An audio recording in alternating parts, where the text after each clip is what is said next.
Welcome to chemistry planet. आज के इस वीडियो लेक्चर में हम डिस्कस करने वाले हैं ब्रोंस्टेड-लाउरी एसिड बेस थ्योरी या Bronsted Lowry acid base concept. According to this concept, acids वो सब्सटेंसेस हैं या वो स्पीशीज़ हैं जो प्रोटॉन डोनेट कर सकते हैं, यानी जो प्रोटॉन डोनर्स रहते हैं, या ऐसी सब्सटेंस को हम कहते हैं प्रोटोजेनिक सब्सटेंसेस।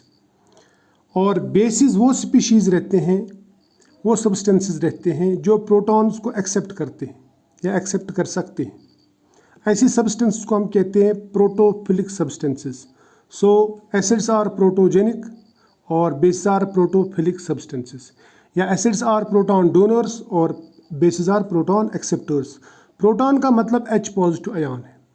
फॉर एग्जांपल, अगर हम HCl की बात करेंगे, वाटर में HCl H पॉजिटिव रिलीज़ करता है, डोनेट करता है, तो मैं इसको कहूँगा कि HCl एक एसिड है।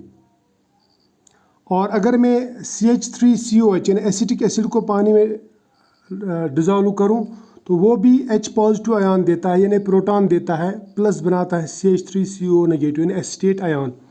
तो ये एसिटिक एसिड भी एक एसिड है, लाउरी ब्रोंस्टेड एसिड। इसके बरक्स अगर मैं अमोनिया को वाटर के साथ में डिज़ोल्व कर दूँ तो अमोनिया वाटर से H पॉजिटिव आयन लेता है, यानी अमोनिया इज़ प्रोटॉन एक्सेप्टर। तो इसको मैं कह सकता हूँ ये बेस है। अमोनिया प्रोटॉन के साथ मिलके अमोनियम आयन बनाता है। अब यहाँ पे सिंपल सी बात है कि जो भी स्पीशी प्रोटॉन डोनेट कर सकती है वो एसिड है, और जो प्रोटॉन यानी H पॉजिटिव आयन को एक्सेप्ट करता है वो बेस है। So ammonia is base, HCl is acid, और CH3COH यानी acetic acid is also acid.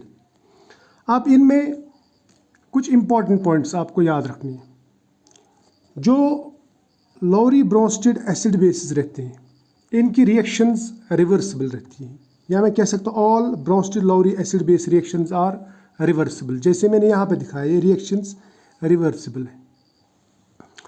Protons donated by an acid can not exist in free state and always get solvated, यानी जब भी कोई एसिड प्रोटॉन रिलीज़ करता है तो H positive ion individually नहीं रह सकता, फ्री स्टेट में नहीं रह सकता, बल्कि वो सॉल्वेंट के साथ में मिलके, फॉर एग्जांपल H2O के साथ मिलके H3O पॉजिटिव आयन बनाएगा, यानी हाइड्रोनियम आयन बनाएगा।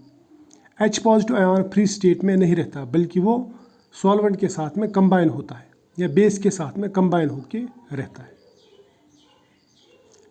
और दूसरी बात,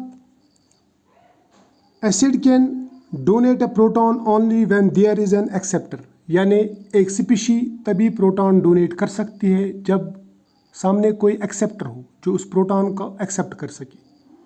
यानी जब भी हम एसिड बेस रिएक्शन की बात करते हैं, जब भी हम ब्रोंस्टेड एसिड बेस की बात करते हैं, तो एक एसिड तभी अपना प्रोटॉन डोनेट कर सकता है जब एक बेस उस प्रोटॉन को एक्सेप्ट करने के लिए प्रेजेंट हो। तो इसका मतलब यहाँ पे जो एसिड्स हों या बेसिस हों, वो अकेले अपना बिहेवियर नहीं दिखा सकती, वो पेयर्स में दिखाती है। जैसे एक एसिड है, वो अपना एसिड बिहेवियर तब दिखाएगा जब एक बेस उससे प्रोटॉन एक्सेप्ट कर सकता है। इसी तरह से एक बेस तभी अपना बेसिक बिहेवियर दिखाएगा जब उसके साथ में एक एसिड रिएक्ट करेगा और उसको एक प्रोटॉन देगा। और इसका मतलब ये हुआ कि एसिड्स और बेसिस पेयर्स में रिएक्ट करते हैं, और जब भी एक स्पीशी अपना प्रोटॉन लूज़ करता है तो एक कंजुगेट बेस में कन्वर्ट हो जाता है। इसी तरह से जब एक बेस प्रोटॉन एक्सेप्ट करता है तो वो एक कंजुगेट एसिड में कन्वर्ट हो जाता है। तो इस एसिड बेस पेयर के साथ साथ में एक कंजुगेट एसिड बेस पेयर भी बन जाता है। अब ये कंजुगेट एसिड बेस पेयर है क्या? कंजुगेट एसिड बेस पेयर एक एसिड बेस पेयर है जिनमें सिर्फ एक प्रोटॉन का डिफरेंस रहता है। फॉर एग्जांपल, HCl को पानी के साथ मिला देंगे तो HCl अपना प्रोटॉन देगा वाटर को, वाटर प्रोटॉन एक्सेप्ट करेगा और ये बनाएगा H3O पॉजिटिव। HCl ने प्रोटॉन लूज़ किया तो ये बन जाएगा Cl नेगेटिव। अब यहाँ पे इसने प्रोटॉन दिया तो ये है एसिड, वाटर ने प्रोटॉन लिया तो ये बन जाएगा बेस, ये कहलाएगा बेस। लेकिन HCl से जो Cl नेगेटिव बन गया, इसको मैं कहूँगा कंजुगेट बेस ऑफ HCl। और H2O जो कि यहाँ पे एज बेस काम कर रहा है, जब ये प्रोटॉन लेता तो ये बन जाता है कंजुगेट एसिड ऑफ वाटर। और इन दोनों में सिर्फ एक H पॉजिटिव का डिफरेंस है, इसी तरह से इन दोनों में एक H पॉजिटिव का डिफरेंस है। तो मैं ये कह सकता हूँ वाटर और हाइड्रोनियम आयन आपस में कंजुगेट एसिड बेस है और HCl और Cl नेगेटिव आपस में कंजुगेट एसिड बेस है। इसी तरह से अमोनिया का अगर मैं वाटर के साथ रिएक्शन कराऊँ, अमोनिया वाटर के कंपैरिजन में बेसिक है जबकि वाटर अमोनिया के कंपैरिजन में एसिडिक है। तो यहाँ पे क्या होगा, यहाँ पे अमोनिया वाटर से प्रोटॉन लेगा और बनाएगा NH4 पॉजिटिव, और वाटर जो है ये प्रोटॉन देने के बाद बन जाएगा OH नेगेटिव। तो OH नेगेटिव यहाँ पे इस वाटर का कंजुगेट बेस है, जबकि NH4 पॉजिटिव अमोनिया का कंजुगेट एसिड है। और एक बात याद रखना, अगर एसिड खुद स्ट्रांग हो तो उसका कंजुगेट बेस वीक होता है, अगर एसिड वीक हो उसका कंजुगेट बेस स्ट्रांग होता है। इसी तरह से अगर बेस वीक हो उसका कंजुगेट एसिड स्ट्रांग होता है, और अगर बेस स्ट्रांग हो तो उसका कंजुगेट एसिड वीक हो जाता है। फॉर एग्जांपल यहाँ पे मैं HCl की बात करूँगा। HCl वाटर के साथ रिएक्ट करेगा, HCl स्ट्रांग एसिड है जबकि वाटर वीक बेस है। HCl जब प्रोटॉन देगा तो ये बन जाएगा Cl नेगेटिव, यानी कंजुगेट बेस इसका Cl नेगेटिव है। अब ये स्ट्रांग एसिड है तो इसका बेस जो है वीक बेस होगा। इसी तरह से वाटर एक वीक बेस है, ये जब HCl से H पॉजिटिव लेगा तो ये बन जाएगा एसिड, कंजुगेट एसिड, लेकिन ये कंजुगेट एसिड स्ट्रांग एसिड होगा क्योंकि इसका बेस वीक है और हाइड्रोनियम आयन स्ट्रांग एसिड ही रहता है। इसी तरह से आप अमोनिया का वाटर के साथ देख सकते हैं, एसिटिक एसिड का वाटर के साथ में, जहाँ पे भी एसिड खुद स्ट्रांग रहेगा उसका कंजुगेट बेस वीक होगा, और जहाँ पे एसिड वीक होगा उसका कंजुगेट बेस स्ट्रांग होगा। इसी तरह से बेसिस के साथ में भी होता है, जैसे हमने ऊपर डिस्कस किया। अब मैं आपको कुछ पेयर्स दिखाऊंगा, conjugate acid base pairs. For example phenol और फिनॉक्साइड आयन, जिसे हम फिनेट आयन भी कहते हैं, इन दोनों में एक प्रोटॉन का यानी H पॉजिटिव आयन का डिफरेंस है, तो ये है conjugate acid base pair. Alcohol और एल्कोक्सी आयन, तो ये एल्कोक्साइड आयन, तो इन दोनों में H पॉजिटिव का डिफरेंस है। H2SO4 और HSO4 नेगेटिव, इन दोनों में एक प्रोटॉन का डिफरेंस है। So these are conjugate acids and bases. जैसे ये एसिड है ये बेस कहलाएगा, ये एसिड है ये बेस कहलाएगा, ये एसिड है ये इसका बेस कहलाएगा, कंजुगेट बेस। इसी तरह से अगर हम बेसिस का देखेंगे तो यहाँ पे अमोनिया बेस है, इसका कंजुगेट एसिड NH4 पॉजिटिव, और वाटर अगर बेस है तो इसका कंजुगेट एसिड H3O पॉजिटिव, और यहाँ पे एमाइन, प्राइमरी एमाइन, ये बेस है तो इसका कंजुगेट अमोनियम आयन होगा यहाँ पे।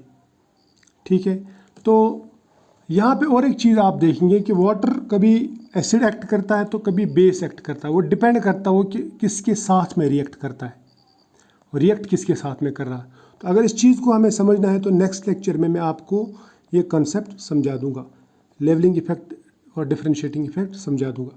तो तब तक आप वेट करेंगे। फिलहाल आप utility of Bronsted Lowry concept देखेंगे, यानी इसकी इंपॉर्टेंस क्या है। सबसे पहली बात, it is not limited to molecules, it includes ions also. यानी लोरी ब्रोंस्टेड का जो कंसेप्ट है इसमें सिर्फ मॉलिक्यूल्स का एसिडिक और बेसिक बिहेवियर नहीं दिखाया जाता, बल्कि यहाँ पे आयन्स के बारे में भी बात की जाती है। For example HCl is acid, यहाँ पे H2O बेस है, लेकिन इसका कंजुगेट एसिड है H3O पॉजिटिव, ये आयन है, और इसका कंजुगेट बेस है Cl नेगेटिव, ये आयन है। तो Cl नेगेटिव का बेसिक नेचर है और H3O पॉजिटिव का एसिडिक नेचर है, ये हमें ब्रोंस्टेड लोरी कॉन्सेप्ट से पता चल जाता है। दूसरी बात, it can explain basic character of substances like ammonia and sodium carbonate etcetera, ये इनका भी बेसिक कैरेक्टर बता सकता है। तीसरी बात, it explains the acid base reactions in non aqueous medium और even in the absence of solvent, यानी अगर वाटर ना भी हो तब भी ये एसिड बेस बिहेवियर दिखा सकता है सब्सटेंसेस का, even in absence of solvent. For example यहाँ पे वाटर नहीं है, HCl और अमोनिया का रिएक्शन अगर हम लगाएंगे तो हमें मिलेगा NH4 पॉजिटिव और Cl नेगेटिव। यहाँ पे वाटर कहीं मौजूद नहीं है, फिर भी ये एसिड कहलाएगा और ये बेस कहलाएगा। एक्चुअली यहाँ पे ये रिलेटिव एसिडिक स्ट्रेंथ और बेसिक स्ट्रेंथ बताता है। ठीक है, लेकिन इसके कुछ लिमिटेशंस हैं। लिमिटेशंस क्या है?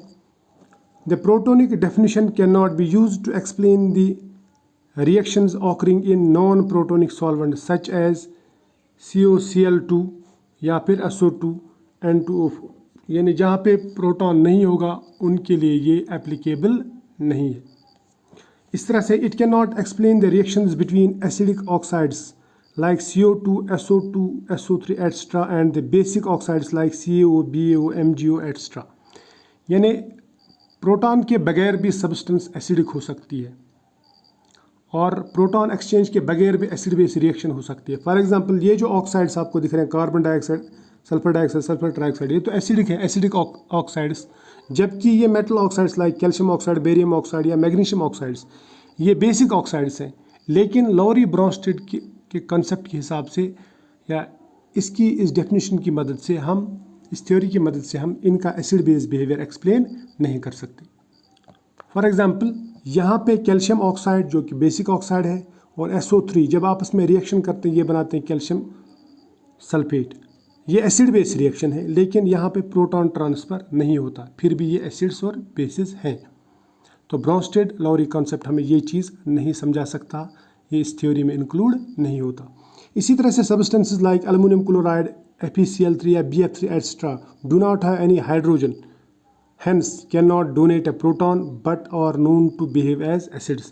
यानी जो ये एसिड्स हैं जिन्हें हम लेविस एसिड्स कहते हैं, इनके पास में तो हाइड्रोजन रहता ही नहीं है, हाइड्रोजन नहीं रहेगा तो ये एज यानी प्रोटॉन डोनेट भी नहीं कर सकते, लेकिन फिर भी ये एसिडिक है।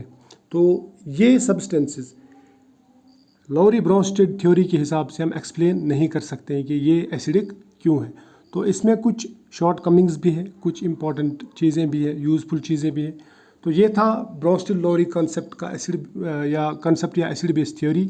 नेक्स्ट लेक्चर में हम डिस्कस करने वाले हैं सॉल्वेंट सिस्टम्स और लेवलिंग इफेक्ट एक्स्ट्रा, जो बहुत ही इंपॉर्टेंट है, उसको देखना मत भूलिएगा। अगर आपको लेक्चर अच्छा लगा तो लाइक ज़रूर करना, दोस्तों के साथ शेयर करना। मिलते हैं नेक्स्ट वीडियो में, तब तक के लिए फ़िलहाल बाय।